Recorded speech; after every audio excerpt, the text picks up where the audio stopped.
After completing the database creation project, we return to Toko Kripik Ibu Mary 3 to deliver the final result to our partner. We also provided a detailed explanation of how to use the database.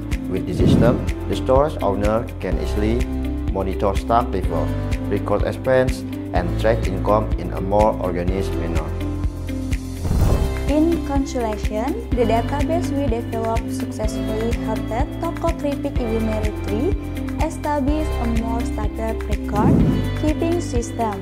The previously unorganized data in Excel has now been optimized into a more modern database using MongoDB for dynamic data management.